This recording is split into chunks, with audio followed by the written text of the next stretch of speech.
Tier list brands 2024. Let's get into it. But first, I'm not a watch expert. I'm just a watch nerd. So if I say anything that you disagree with, which I bloody well will in this video, then go down into the comments and have a fight with me and whoever else disagrees with you. And whilst you're down there, why not click that subscribe button? Because only 5% of you lovely people are subscribed, and we want to bump those numbers up. And also, whilst you're down there, why not click that join button and support the channel directly? That would be amazing. One note on this video: this isn't going to just be my overall impression of the brands. It's also going to be my impression of the brand based on any memorable 2024 releases. If I can't remember any of their 2024 releases because they haven't been memorable, I'm just gonna fling them on there depending on my overall feeling on the brand. Also, you'll notice, change on last year, Christopher Ward has graduated from the micro brand tier list to the brand tier list because they sell many, many watches and they have a very large turnover.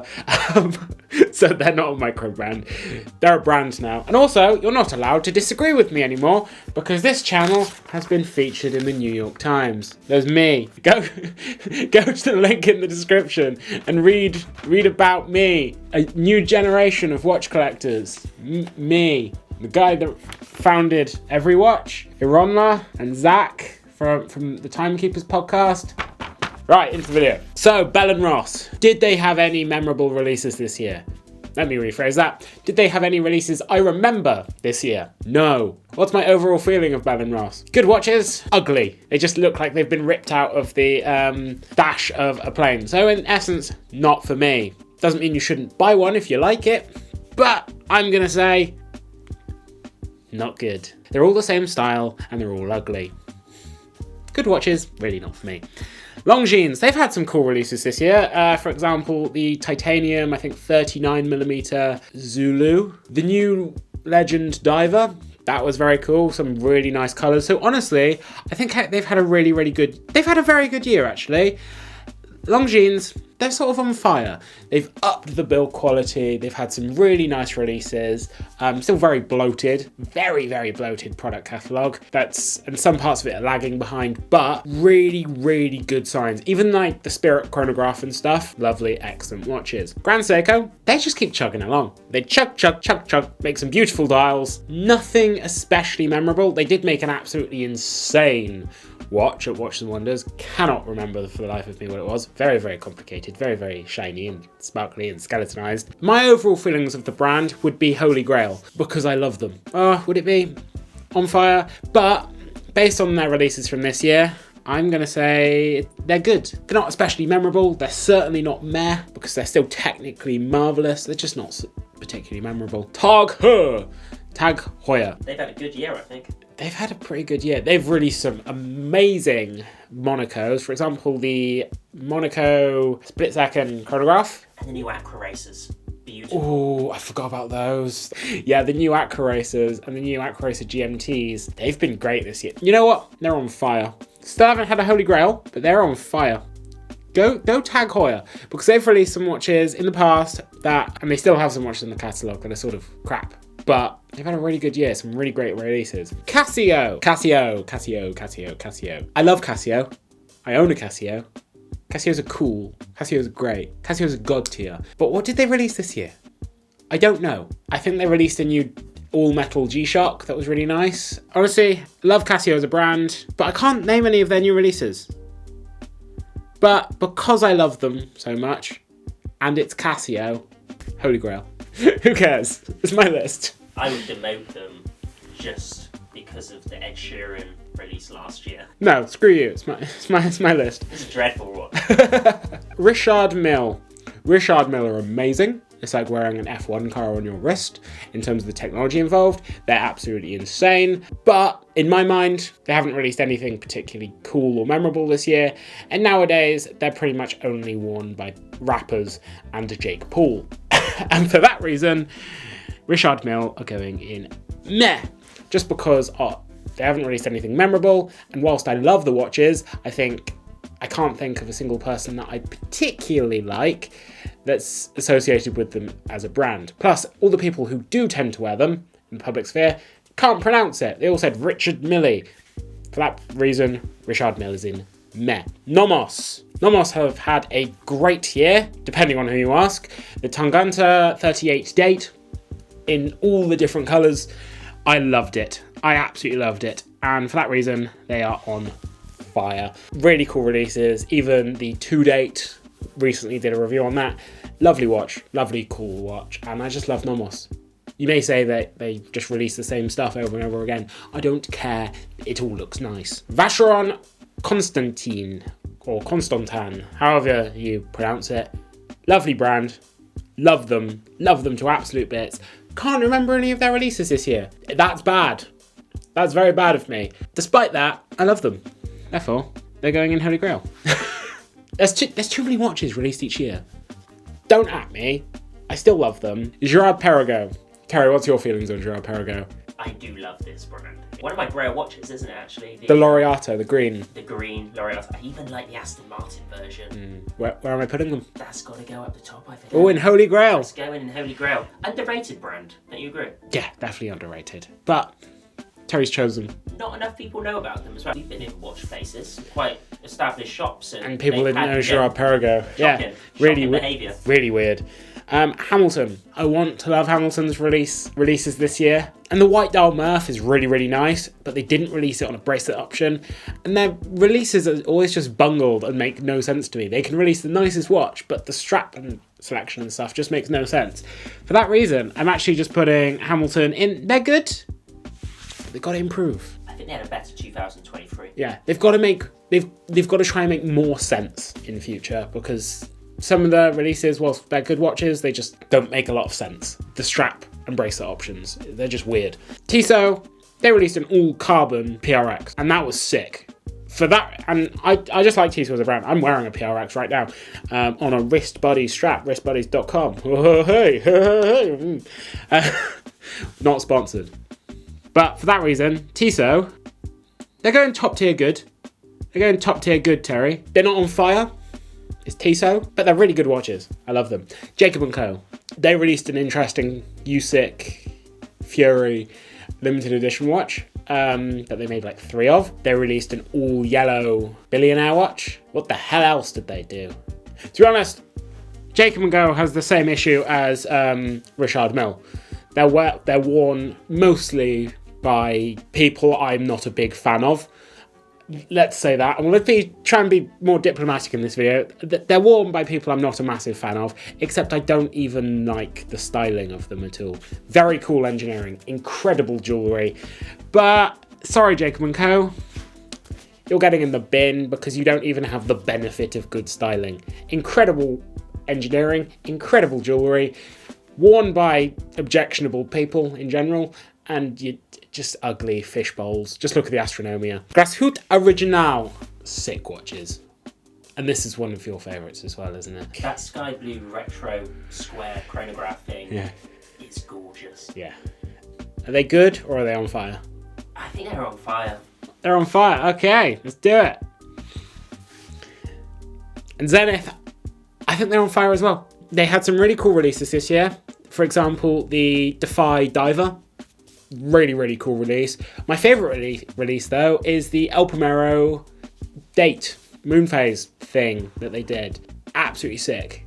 Yeah, absolutely sick. It's a calendar moon phase chronograph, and it's beautiful. And for that reason, Zenith is on fire. In fact, I think they are top tier on fire, and more people should buy Zeniths. Looking at you. Swatch. To be honest, the only releases that stick in my mind from Swatch are just a million different moon swatches. Did anyone care about Swatch, like actually the brand Swatch, before moon swatches became a big thing? I mean, they released some very fun watches. For example, they have a Simpsons watch. For me, though, they're just meh in general. I liked the Earth phase, everything else. They're fun videos to make about the releases. They are so fun because they're just fun to rip on. But yeah, they're meh. Hublot. They released a very nice 29mm yellow gold classic fusion this year. Really nice. Because it's just classic, very small. It's a lady's watch, obviously, so not for me. I see why people like Hublot. I think they've got a bit of an image issue in what is essentially a very nouveau riche space. What is a very old money space in the classic luxury watch industry. They are very nouveau riche, catering to like football and boxing and stuff, but they do very well in that market. And for that reason, I'm going to say, but they're not my taste, and this is my list. So I'm not putting them in not good, and I'm not putting them in the bin. For me, Hublot is just meh, and that's my honest opinion. That's my honest opinion. Seiko. There's some very cool releases last year. For example, the Prospex GMT was a very, very nice release. This year, it's just been more of the same. More reissues, more little fiddles with older models. And I feel like their value proposition is getting worse, unfortunately. For that reason, I'm going to put Seiko for their new releases and stuff in meh. I love Seiko. Seiko's one of my favourite brands.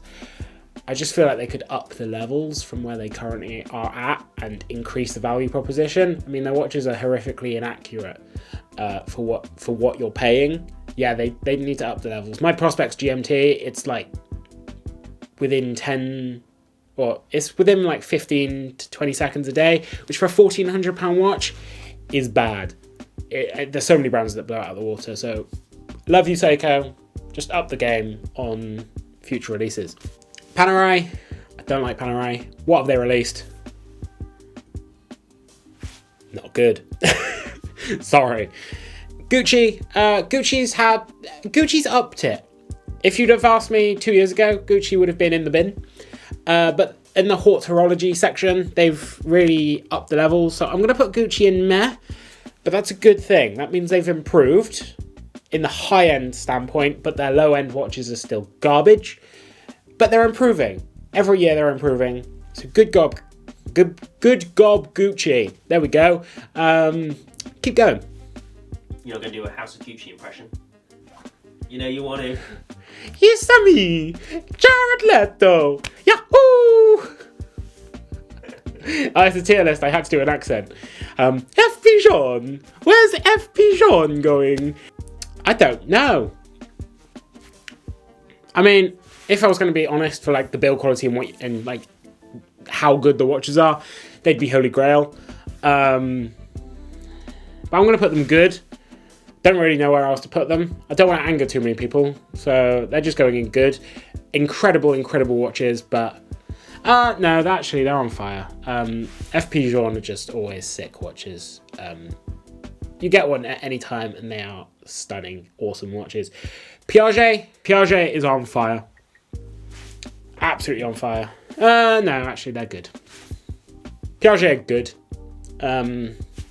Don't really know what else to say about Piaget.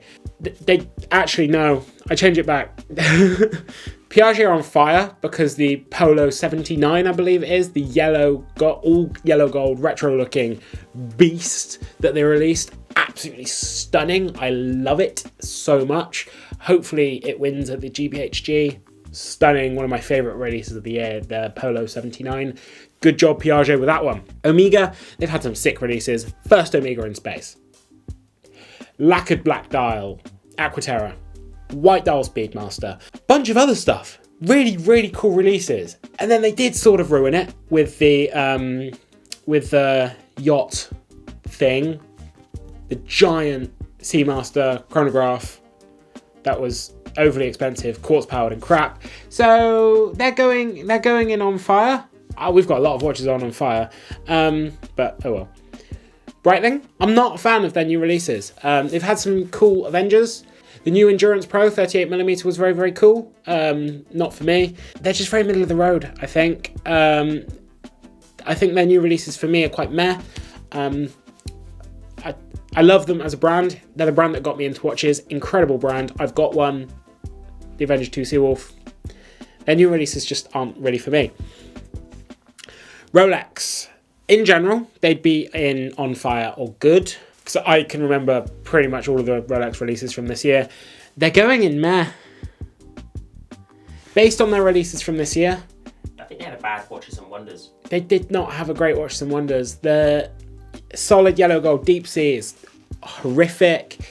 The only interesting watch for me was the new black GMT.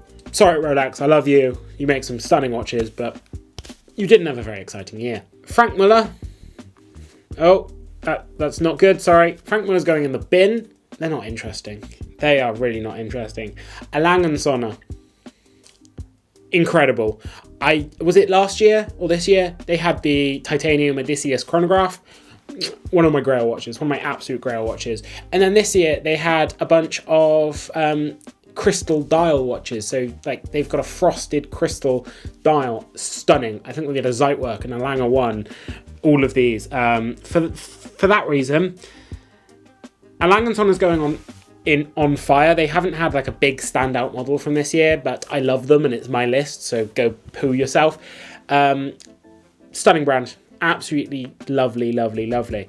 And all of these brands are stunning. I'm just basing it on my personal opinion based on what if I had the money, I would buy. Tudor.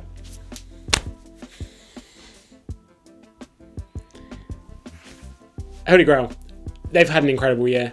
That Pelagos FXD GMT, I want it in my life right now. Yeah, the Pelagos FXD GMT is incredible. The monochrome is great.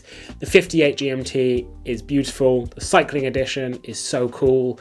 The Piggy pink chronograph is really cool. The blue is really cool. I struggle to think of a miss that they've had this year. Even the new Claire de Rose I think is really nice. So Tudor, it's Holy Grail. Great year, great brand.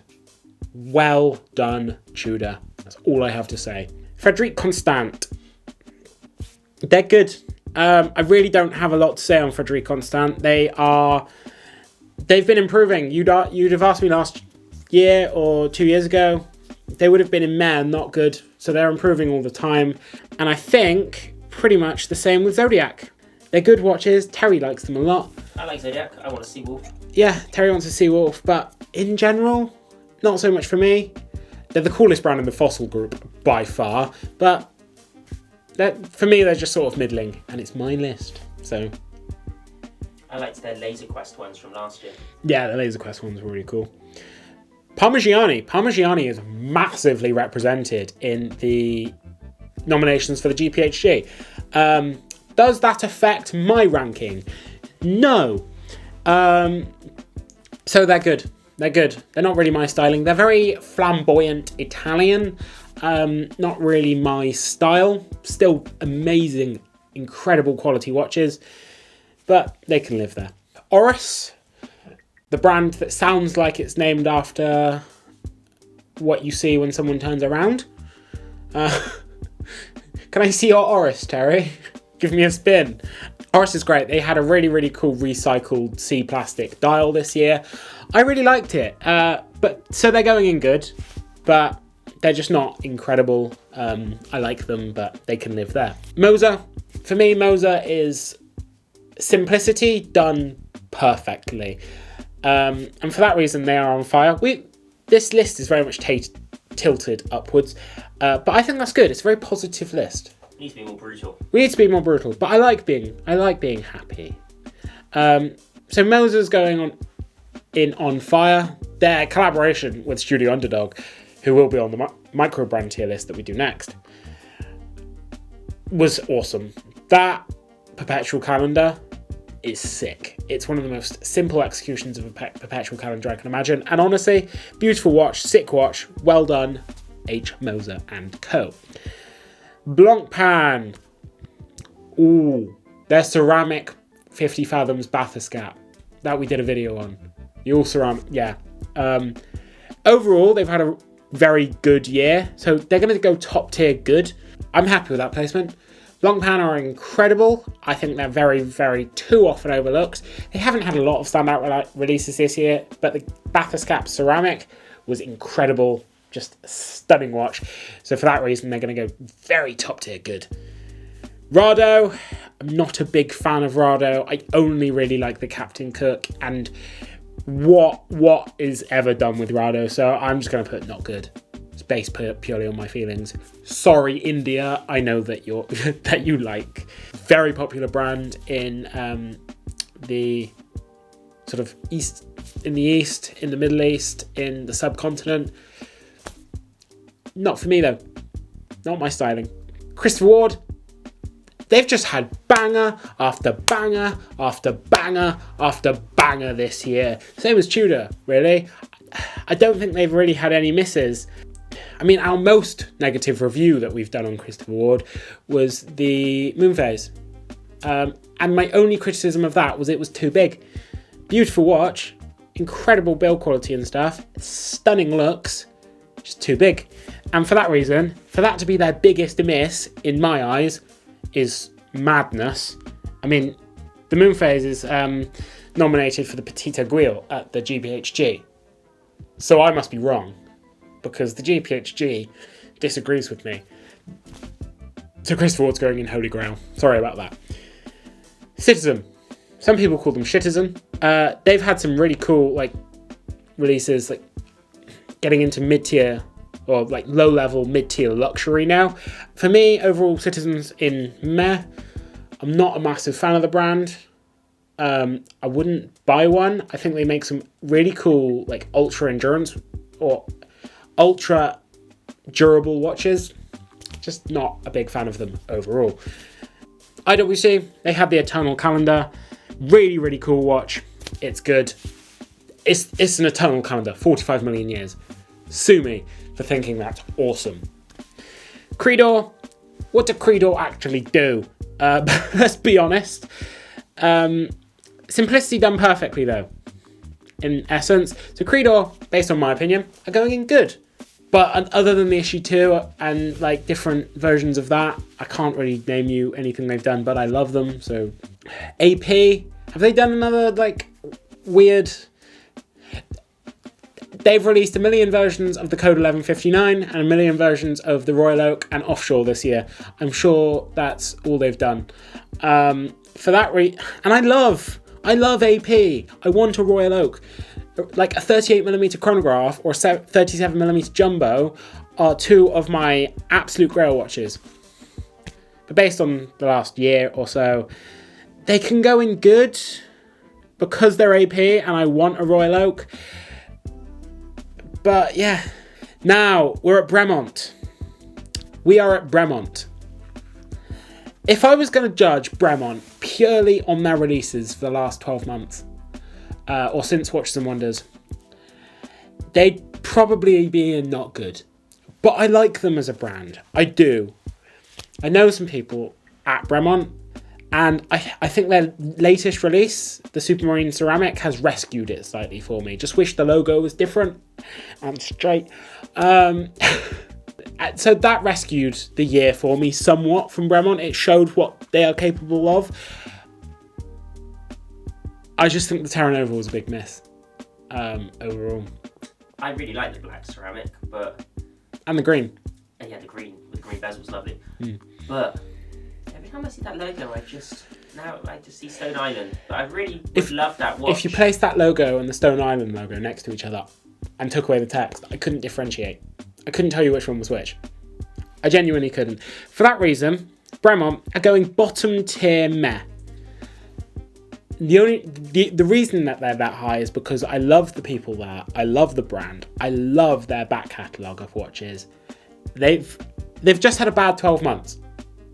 They've had a bad year, so we'll see where they are next year. Bremont, I believe in you. Get back on the horse. Ceramic's cool. Sort out the logo stuff. Everyone's telling you to. You can admit you were wrong. Ceramic's really, really cool. Let's see what you do next year. I'm excited to see where you go from here, okay? I believe in you. Let's do it. Breguet. I mean, Breguet are just sick watches. For me, Breguet, they never really do anything super interesting, but all they do is consistently make beautiful, beautiful, beautiful, beautiful watches. Similar to Creedor or Blancpain or something, but on a higher level. They're like insane hot horology, so maximum, absolutely on the edge, top edge of it's good. So yeah, Breguet, that's where you can stay. Love you. Cartier, really cool releases this year. They had a great Watches and Wonders. Yeah, they had a sick Watches and Wonders. The backwards, the backwards Santos that displayed everything backwards was awesome. The mirror watch, yeah, honestly, I can't even remember most of what they made. All I know is I love their watches and I loved their releases, so that's where they can go. Chopard, I'll be honest, I don't like Chopard, but I love LU Chopard, which is like a subsection of just simple, very simple watches that they make. Therefore, for me, Chopard is good, because I don't like the watches signed with Chopard, but I love the watches signed with LU Chopard.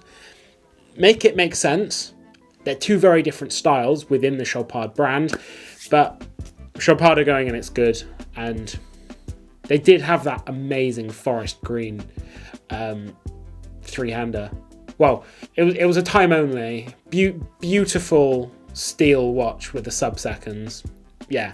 Chopard, well done for your LU Chopard watches. Not so well done for your Chopard watches. Jaeger-LeCoultre, JLC, stop increasing your prices. The Reverso is too expensive. I'm sorry. It just is. Sick watches this year, but everything's getting far too expensive now, and you're not selling them anyway. I love the brand. It is the watchmaker's watchmaker. And for that reason, JLC, based on the last 12 months and the direction that the brand is going in meh. I love the brand. A Reverso or a Master Ultra Thin is a grail watch for me. I love the brand, love their back catalogue. I just think the brand is going in the wrong direction. And this list is based, as far as I can think, on the last 12 months and my current perception of the brand, and it's going in the wrong direction. Love it. But let's come back down to earth a little bit. Okay? Too expensive. And Patek Philippe. If I'm basing this on the last year of releases, which I am, Patek Philippe can get in the bin. Because, everyone, I've never owned a Patek Philippe, and I likely never will. So my opinion doesn't matter anyway. And I don't like the cubitus. So Thierry Stern, you and your whole brand can get in the bin. You make some nice watches. You make some beautiful watches. But you don't value my opinion, and I don't value you anymore. So let's go with that. So what do you guys think? Terry, what do you think of that list? I think you made some right choices there. I think Patek deserves to go in the bin. And that's purely because of how they're acting. I think if that interview hadn't have been had, maybe a not good or meh based on their last 12 months. But I mean, if you're judging it on their recent releases, they're dreadful. Judge it to Vacheron Constantin. They did a reissue of the 222. They've had some sick watches. But yeah, that's my list. Remember, my opinion matters because I matter enough to be in the New York Times. Look, there's me. Link in the description. I don't get a kickback, I just think it was cool. And what do you guys think of my list? Pop down in the comments. Let me know. Let's have a fight. And whilst you're down there, why not like, subscribe, ding that bell icon so you never miss another video. And why not consider clicking that join button, just like everyone on screen did. They're the best people in the world, and the second best people in the world are you if you're watching this video. So, watch yourselves. Hat.